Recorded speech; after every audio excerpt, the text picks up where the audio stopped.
নমস্কার বন্ধুরা, আমি কাকলি আর কাকলি ফুড স্টাইলে তোমাদের সবাইকে অনেক অনেক স্বাগত।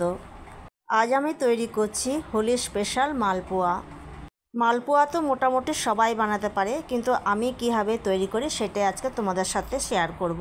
তো এখানে আমি ফুল 1 কাপ ময়দা নিয়ে নিলাম, আর তার সাথে নিয়ে নেব হাফ কাপ সুজি।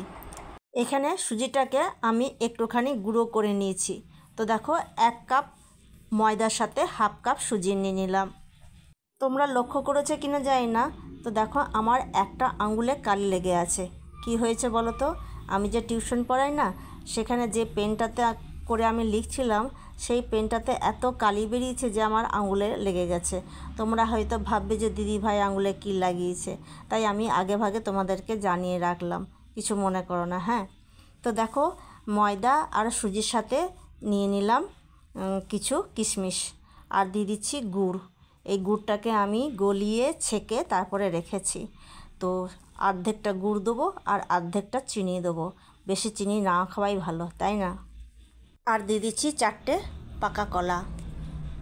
এবারে দিয়ে দিচ্ছি চিনি, আর এখানে আমি গুঁড়ো করা চিনি ব্যবহার করেছি। আর দিচ্ছি কিছুটা পানমৌরি।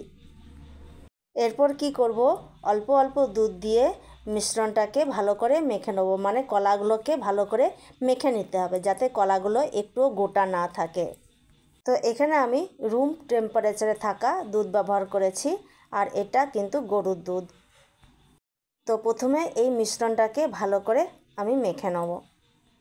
তো দেখো এখানে এরকমই একটা ব্যাটার তৈরি করে নিতে হবে, না পাতলা না মোটা। এখন একে কিছুক্ষণের জন্য রেস্টে রেখে দেবো। তো ব্যাটারটাকে হাতের সাহায্যে ভালো করে মেখে নিয়ে পরে ঢাকা দিয়ে রেখে দিলাম রেস্টে। কিছুক্ষণ রেস্টে থাকার পরে চলো এবারে মালপোয়াগুলোকে ভেজে নেবার পালা। তো দেখো কড়াই চাপিয়ে দিচ্ছি, কড়াইয়ে তেল দিয়ে দিচ্ছি অনেকক্ষণ। তেলটা ভালো করে গরম হয়ে গেলে পরে 1 হাতা করে ব্যাটার তেলের মধ্যে দিয়ে দিলাম। তো এই মালপোয়া ভাজার জন্য তেলটাকে আগে ভালো করে গরম করে নিতে হবে। তারপরে গ্যাসের ফ্লেমটাকে মিডিয়ামে রেখে মালপোয়াগুলো ভেজে নিতে হবে। তো দেখো আস্তে আস্তে আমার মালপোয়াগুলো কি সুন্দর ফুলে উঠবে। তো দেখো দেখতে পাচ্ছ মালপোয়াটা কি সুন্দর আস্তে আস্তে ফুলে উঠছে।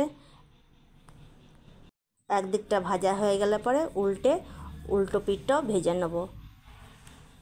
তো মালপোয়াটা আমার ভাজা হয়ে গেল, এটাকে তুলে নিচ্ছি আমি। তো এইভাবে আরও মালপোয়াগুলো আমি ভেজে নেব।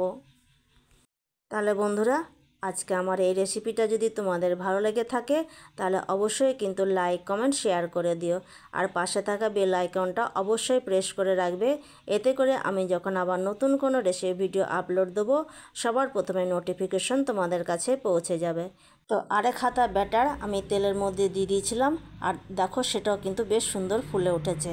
আমার প্রত্যেকটা মালপোয়া কিন্তু খুব সুন্দর ফুলে উঠেছে। আর এইভাবে আমি সমস্ত মালপোয়াগুলোকে ভেজে নিলাম।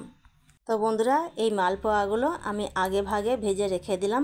তোমরা এসো আমার সাথে হোলি খেলো আর আমার হাতে মালপোয়া খেয়ে যাও। আর এই যে সমস্ত মালপোয়াগুলো আমার তৈরি হয়ে গেছে, আর কত সুন্দর দেখতে লাগছে, একদম চপের মতো লাগছে দেখতে।